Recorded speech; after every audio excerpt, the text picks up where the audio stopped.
Madison Brown just went scorched earth on Instagram, and the financial receipts she's dropping about that opulent house are absolutely devastating. While Kody and Robyn filmed themselves bragging about their brand new 5,500 square foot mansion, a home they openly admit is way outside their budget, Kody's own daughter was busy telling the entire internet that her stepmother is a pathological liar and her father is a manipulator who twists reality for profit. The contrast is almost too perfect. There's Kody on camera, giving the grand tour of his financed-to-the-hilt dream home, explaining how they had to sell Coyote Pass just to afford the down payment. And there's Madison, answering follower questions with the kind of brutal honesty that makes publicists break out in hives. Someone asked if Robyn had tried reaching out to repair relationships with the kids. You know, like Robyn claims on television every other episode. Madison's response was a masterclass in brevity. Robyn is a liar. The end. But she didn't stop there. She continued, "If her mouth is moving, she is manipulating in such a calculated way that you will not know up from down. Truly, she is a liar to an extent I have yet to see replicated. Just my personal opinion. Take it or leave it. That's not a daughter having a bad day. That's a grown woman who's done the therapy, read the parenting books, recognized the patterns, and decided that protecting her peace matters more than protecting her father's image." And here's what makes this particularly devastating for Kody and Robyn. Madison isn't some random internet troll. She's the daughter who appeared on their show. She's the one with the inside view. She watched the financial decisions happen in real time. She saw which wife got the resources and which ones got the excuses. She lived through the COVID isolation that Kody used as a weapon to control access to the family. And now she's watched her father parade around a mansion he can't afford while claiming he's the victim in every failed relationship. The timing is almost poetic. The same episode where Kody and Robyn are showing off their opulent upgrade, Madison is online confirming what every woman who's ever balanced a household budget, while someone else emptied the bank account already suspected. The math isn't mathing, the priorities are grotesque, and the manipulation runs so deep that his own child won't let him near her kids. Madison's Instagram stories weren't a momentary outburst. They were a calculated decision to speak truth, after years of watching lies get packaged as reality television. And for every viewer who's ever questioned whether they were reading too much into Robyn's tears or Kody's excuses, Madison just provided the validation. You weren't imagining it. It was exactly as manipulative as it looked. Let's talk about the actual numbers on this opulent house, because when Kody starts throwing around percentages, every woman who's ever negotiated a mortgage rate should pay attention. Kody claimed on camera that their new house has 40% more square footage than their previous home. 40%. That sounds massive, right? That sounds like a genuine upgrade that might justify selling off the family land that was supposed to be everyone's inheritance. Here's the reality. Their previous Maca mansion in the gated community had 4,500 square feet. The new house has 5,500 square feet. That's a 1,000 square foot difference. Now, 1,000 square feet is nothing to sneeze at, but it's not 40%. It's closer to 22%. And yes, they have a guest house that adds another 1,200 to 2,000 square feet, depending on which number you believe, but that guest house isn't part of the main residence. It's separate. So when Kody's talking about how much bigger everything is, he's playing fast and loose with math, the same way he plays fast and loose with everything else. But here's where it gets really interesting. Kody and Robyn fully admitted on camera that this house is way outside their budget. They said it out loud. They financed it, meaning they're paying interest on a home they couldn't afford to buy outright, and they needed the money from selling Coyote Pass just to make it happen. Coyote Pass, for anyone who needs a refresher, was the 4 parcels of land the family bought back when they still pretended to be one cohesive unit. That land was supposed to be divided between the wives. That land was supposed to be where they built their forever homes. That land represented the only real asset the family had accumulated together. And they sold it. Not because of some grand family decision where everyone agreed it wasn't working out. They sold it because Kody wanted an opulent house and didn't have the cash to make it happen. While Christine was figuring out how to afford her own place in Utah, while Janelle was literally living in a camper trailer, while Mary was navigating her bed and breakfast finances alone, Kody and Robyn were securing financing on a mansion that required liquidating the family's shared investment. The audacity is breathtaking. The financial priorities are exactly what you'd expect from someone whose daughter just called him a liar on the internet. Because here's what every budget-conscious woman recognizes immediately. When someone claims they need to sell a major asset because they overextended themselves on a luxury purchase, that's not unfortunate circumstances. That's a choice. That's prioritizing image over stability. That's valuing the appearance of success over the actual well-being of the people you claim to love. And the fact that they're bragging about it on camera while admitting they can't actually afford it, that's not transparency. That's narcissism, so deeply embedded they don't even recognize how it sounds. They think they're showing off their upgrade, What they're actually showing is exactly why 3 wives left and why Madison refuses to let them near her children. When Madison Brown calls someone a liar, she doesn't use soft language or diplomatic phrasing. She doesn't hedge with sometimes, or in my experience. She goes for the throat with surgical precision. And her assessment of Robyn should make anyone who's ever doubted their own perception of this family breathe a massive sigh of validation. If her mouth is moving, she is manipulating in such a calculated way that you will not know up from down. Truly, she is a liar to an extent I have yet to see replicated. Read that again. To an extent I have yet to see replicated. Madison isn't a sheltered teenager who's only known one family dynamic. She's a woman in her 20s who's been in therapy, who's read extensively about family systems and manipulation tactics, who's presumably met hundreds of people through her own life and social circles. And in all of that lived experience, Robyn remains the championship-level manipulator, the gold medalist of gaslighting, the Michael Jordan of making you question your own reality. This assessment came in response to a seemingly simple question. A follower asked if Robyn had really tried to reach out to the kids, like Robyn claims repeatedly on the show. Robyn loves to position herself as the peacemaker who's desperately trying to heal the family rifts. She cries about it. She talks about how much she wants the kids to have relationships with their father. She presents herself as the sad stepmother who's being unfairly blamed for Kody's choices. And Madison's response to whether any of that outreach actually happened? Robyn is a liar. The end. Not, she hasn't reached out to me. Not, our relationship is complicated. Just a flat, unequivocal statement that everything coming out of Robyn's mouth is fiction. And then Madison went further, adding that disclaimer that somehow makes it even more damning. Just my personal opinion. Take it or leave it. That's the statement of someone who knows exactly what she's saying, who's thought carefully about the legal implications of calling someone a liar on a public platform, and who's decided the truth is worth more than playing nice. Here's what makes this particularly devastating. Madison isn't describing someone who occasionally fibs or exaggerates. She's describing calculated manipulation, the kind where you walk away from a conversation feeling confused about what just happened, the kind where you find yourself defending someone who just hurt you, the kind where up becomes down and you can't quite figure out when the floor shifted beneath your feet. Every woman who's ever dealt with a master manipulator recognizes this description. It's not about obvious lies or contradictions you can point to. It's about someone who can spin reality so smoothly that you end up apologizing for things you didn't do, defending positions you don't hold, and questioning memories you know are accurate. It's about someone who can cry on camera about wanting family unity while systematically ensuring that unity never happens, and somehow you're the one who feels guilty for noticing the pattern. Madison noticed, Madison documented, and Madison is done pretending the emperor is wearing clothes. Before Robyn Brown became America's most analyzed sister wife, before the cameras and the carefully crafted victim narrative, she was just Robyn Sullivan living in Montana. And according to multiple people who knew her back then, the manipulation playbook was already written. Madison mentioned in her Instagram stories that she'd heard from people who knew Robyn in Montana, and their assessment was unanimous. Robyn is the most manipulative person in the entire world. Not just manipulative, not just difficult, the most manipulative person in the entire world. That's the kind of reputation that follows you across state lines. These sources describe someone who was extremely competitive, someone who had to be the best at everything, someone who was emotionally manipulative, and who lied about everyone and everything. But here's the detail that makes it all click into place. Robyn always painted herself as the victim. Always. No matter what the situation was, no matter who was actually hurt, Robyn somehow emerged as the wronged party. And apparently her mother bought into this victim narrative when Robyn was a child and consistently defended Robyn's behavior, no matter how atrocious it became. Let's pause on that for a moment. When a parent enables manipulation from childhood, when a mother constantly reinforces that her daughter is always the victim and never the problem, you create an adult who genuinely believes their own distortions. Robyn doesn't think she's lying. She's rewritten reality so many times with maternal backup that her version has become her truth. That's not garden variety dishonesty, that's a worldview constructed on quicksand and defended with tears. But the Montana intel gets even more specific, and this is where you can see the blueprint for everything that happened in the Brown family. Robyn's ex-husband Preston apparently had feelings for Robyn's younger sister, Fawn. They never dated. Nothing happened between them.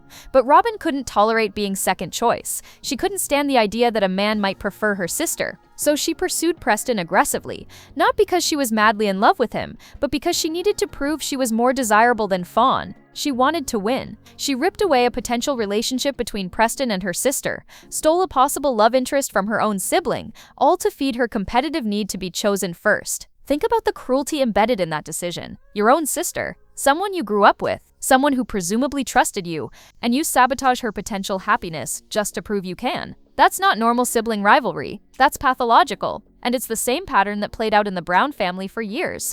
Robyn positioning herself as Kody's favorite while systematically undermining the other wives. Robyn ensuring her kids got resources while the other children went without. Robyn crying about family unity while making sure that unity never included equal treatment. The Montana sources weren't gossiping about high school drama. They were warning about a pattern of behavior that spans decades. And then you add in what happened next, with Preston, the way Robyn later described him on national television. She essentially accused him of stealing her purity, called him abusive, took away his parental rights, and poisoned the entire Brown family against him. A man she pursued specifically to prove she was more desirable than her sister suddenly became her victimizer in the public narrative. That's the Robyn playbook in action. Pursue what you want, take what you need, and when it falls apart, make sure everyone knows you were the one who suffered most. There's a moment in every person's healing journey where the fog lifts and you finally see what was always there. For Madison Brown, that moment came in 2020, and it had nothing to do with a dramatic confrontation or a single explosive event. It came from parenting books. Someone asked Madison what started the shift of her recognizing that Kody and Robyn only cared about themselves, and her answer was both simple and devastating. In 2020, I started reading parenting books, and I never looked back, though my relationship with Robyn was always rocky. Let that sink in for a moment. Madison didn't need a therapist to spell it out, though she did eventually get professional help. She didn't need someone to stage an intervention. She just needed information about how healthy parents actually behave, and suddenly everything from her childhood snapped into focus with brutal clarity. This is the moment that every person from a dysfunctional family eventually faces. You're reading about normal childhood development, about appropriate boundaries, about what emotional safety looks like, and you realize with creeping horror, oh my God, I thought that was normal. I thought every kid went through that. I thought all kids experienced this. Madison explained it perfectly. Nothing will change you in life more than becoming a parent yourself, because you start to see what happened in your childhood and you realize you were a pawn in your parents' game. When you're living inside the dysfunction, when it's all you've ever known, your baseline for normal is completely warped. You think everyone's family operates with the same manipulation tactics, the same emotional chaos, the same favoritism disguised as complex family dynamics. And then you start learning what healthy actually looks like, and the contrast is staggering. But here's what made 2020 particularly significant for the entire Brown family. COVID isolation didn't just separate them physically. It broke the carefully controlled narrative that Kody and Robyn had maintained for years. When everyone lived close together, when filming schedules kept them connected, when family gatherings were regular occurrences, Kody could manage the message. He could smooth over conflicts, reframe situations, keep everyone somewhat tethered to the family story. But COVID gave the adult children something they'd never really had before: extended distance from the mind games. Suddenly, Christine's kids in Utah weren't seeing Kody regularly. Janelle's children weren't subjected to constant visits where Kody could reassert his version of reality.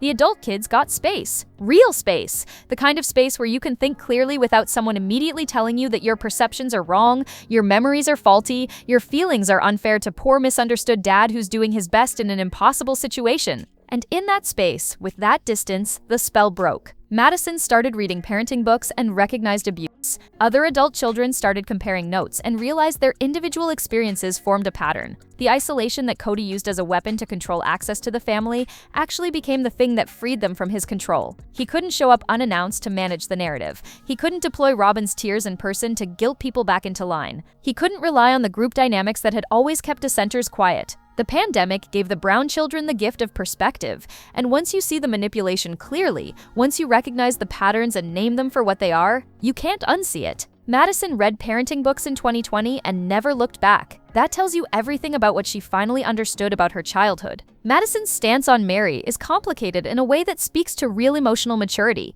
and it's worth examining carefully because it reveals layers of family dysfunction that the show has always sanitized. When someone asked if Madison talks to Mary and whether the rumors about Mary being mean to the kids were true, Madison didn't give a simple yes or no. She gave something much more nuanced. Mary was hard. As an adult, I look back and I see that I think a lot of who she is due to her own hurt, which I do believe Kody did contribute to. I believe Mary's on her own healing journey. She was extremely harsh. She will never be allowed in my children's life, though I forgive her now. Read that progression carefully. Mary was hard. Extremely harsh, but Madison recognizes the hurt that shaped that harshness. She acknowledges Kody's role in creating Mary's pain. She believes Mary is healing. She forgives her. And despite all of that compassion and understanding, Mary will never be allowed near Madison's children. That's not contradictory. That's the statement of someone who's done serious therapeutic work. You can forgive someone for what they did. You can understand the pain that drove their behavior. You can wish them well on their healing journey, and you can still refuse to give them access to your children. Because forgiveness doesn't mean amnesia,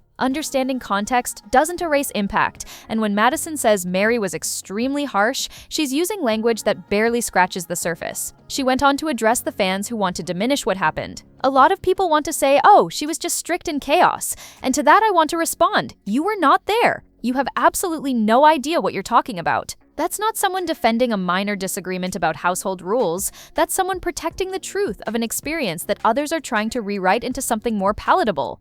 And Madison isn't alone in this assessment. Coyote says the exact same thing about Mary, that Mary will never have a relationship with her kids because of how Mary treated her growing up. Kody has also stated he will never have a relationship with Mary.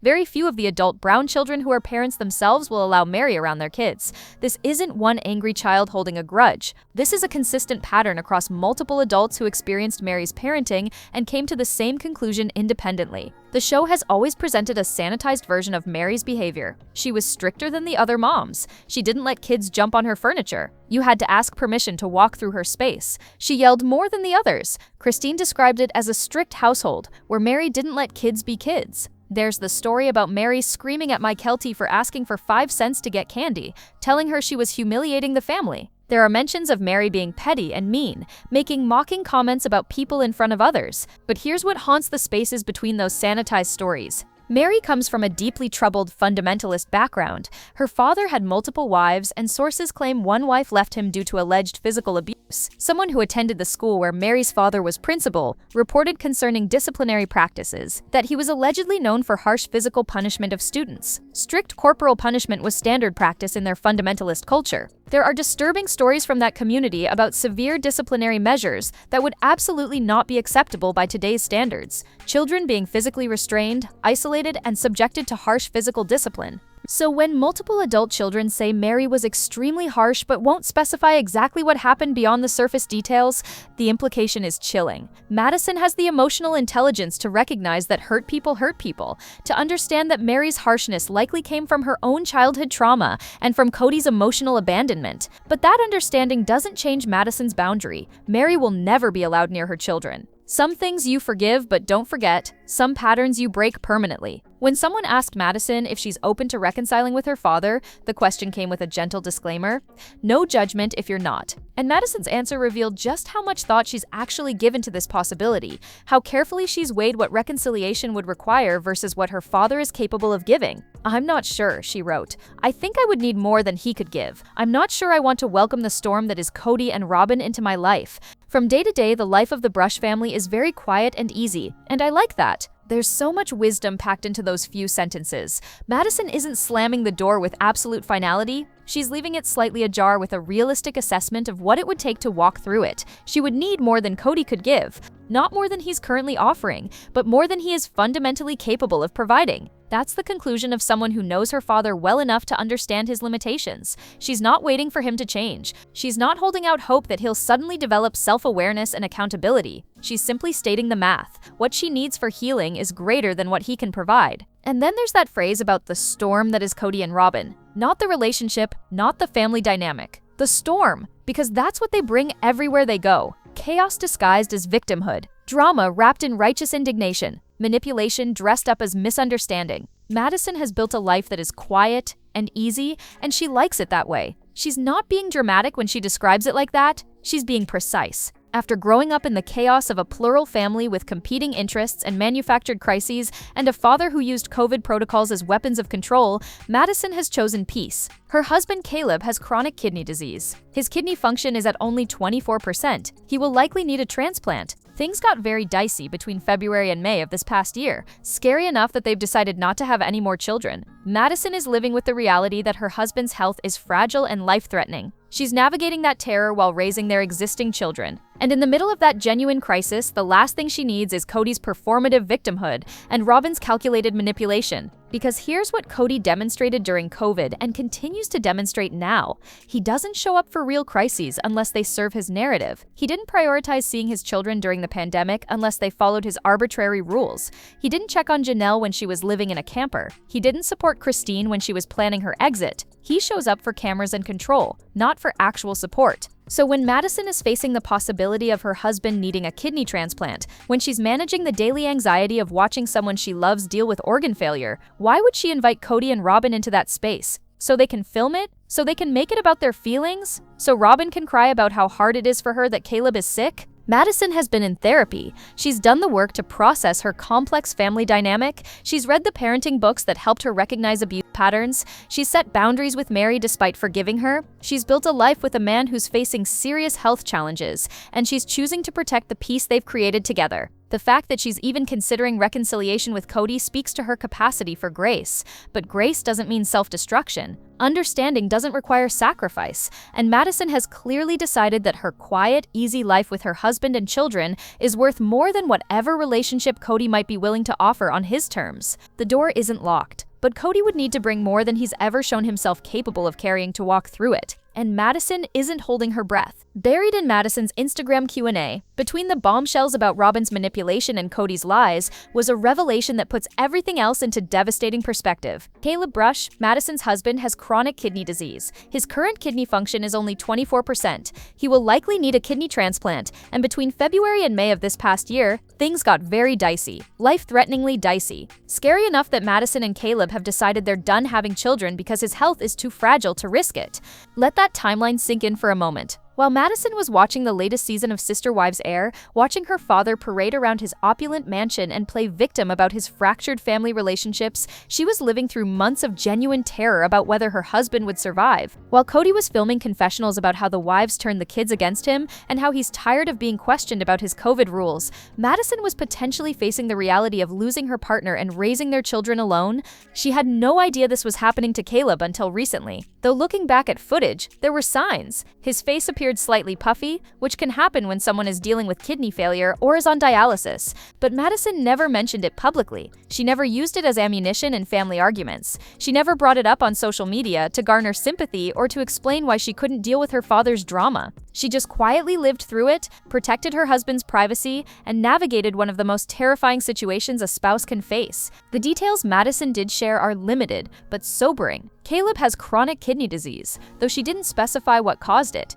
It could be diabetes-related, it could be genetic, it could be any number of conditions that lead to progressive kidney failure. But whatever the cause, the result is the same. His kidneys are functioning at less than a quarter of their capacity. Normal kidney function is 100%. By the time someone drops below 30%, they're typically being evaluated for dialysis or transplant. At 24%, Caleb is living in that precarious space where his body is working overtime to compensate for organs that can't keep up. And kidney disease isn't just about inconvenience or discomfort. It's about your body slowly poisoning itself because it can't filter waste properly. It's about fatigue so profound you can barely function. It's about dietary restrictions, medication regimens, constant medical monitoring, and the looming possibility of dialysis where you're hooked to a machine multiple times a week for hours at a time. It's about watching the person you love struggle through daily tasks that used to be effortless.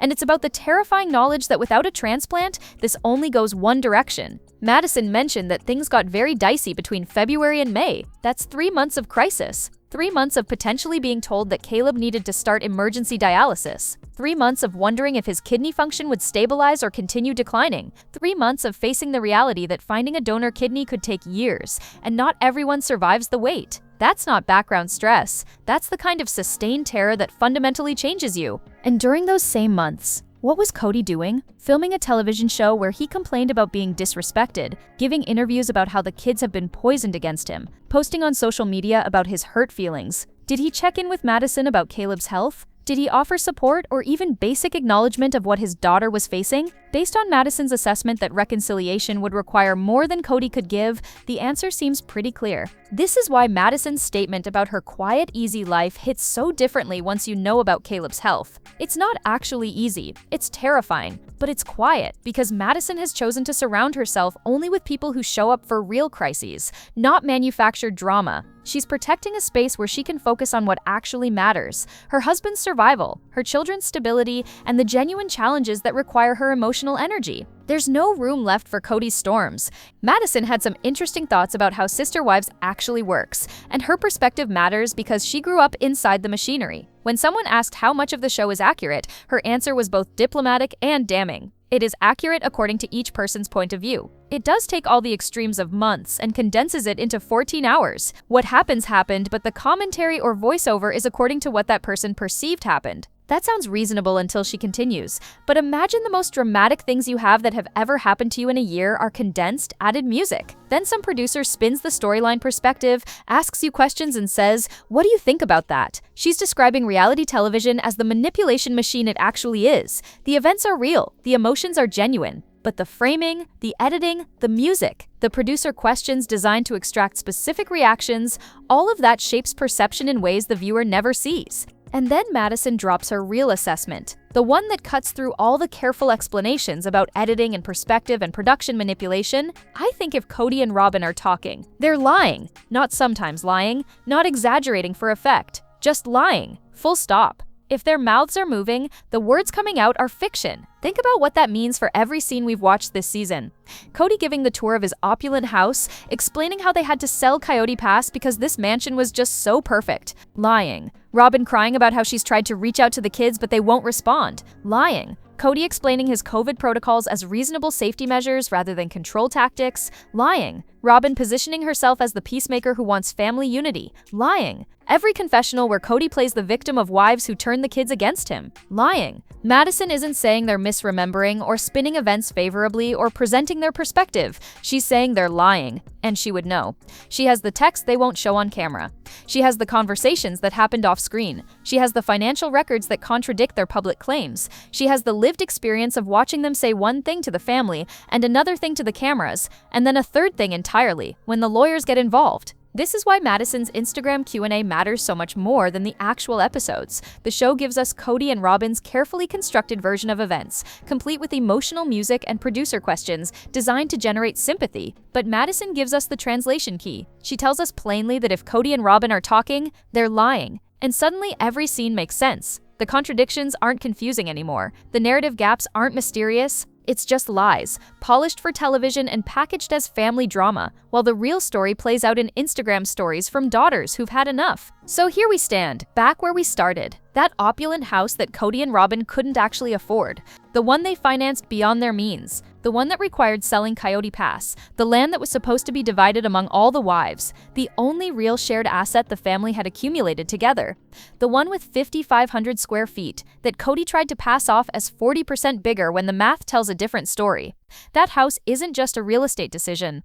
It's a monument to everything Madison exposed in her Instagram stories. It represents prioritizing image over family, luxury over relationships, manipulation over truth. Because while Kody and Robyn were securing financing on a mansion they openly admit is outside their budget, Christine was figuring out how to afford her own place in Utah. Janelle was living in a camper trailer. The adult children were processing childhood trauma in therapy and setting boundaries to protect their own kids. And Madison was navigating her husband's life-threatening kidney disease while watching her father lie on national television about why his family fell apart. That opulent house stands as physical proof of where Kody's priorities have always been. Not with the wives who built the family alongside him, not with the children who needed his presence and support, not with the struggling family members who could have used the financial resources he poured into that mansion. His priority was Robyn, and specifically, giving Robyn the lifestyle she wanted, regardless of who else suffered for it. And the truly remarkable thing is that Kody and Robyn don't even seem to understand how it looks. They gave cameras a full tour. They bragged about the square footage and the guest house. They explained on camera that they needed money from Coyote Pass to afford it. They're so deep in their own narrative, so convinced of their victimhood, that they can't see how the opulent house undermines every claim they've made about being misunderstood and mistreated. Madison sees it clearly. She chose a quiet, easy life with a sick husband over the storm that is Kody and Robyn. She recognized the manipulation for what it was, called it out publicly, and built boundaries that protect her peace. She forgave Mary while refusing to give her access to her children. She's in therapy processing complex family trauma,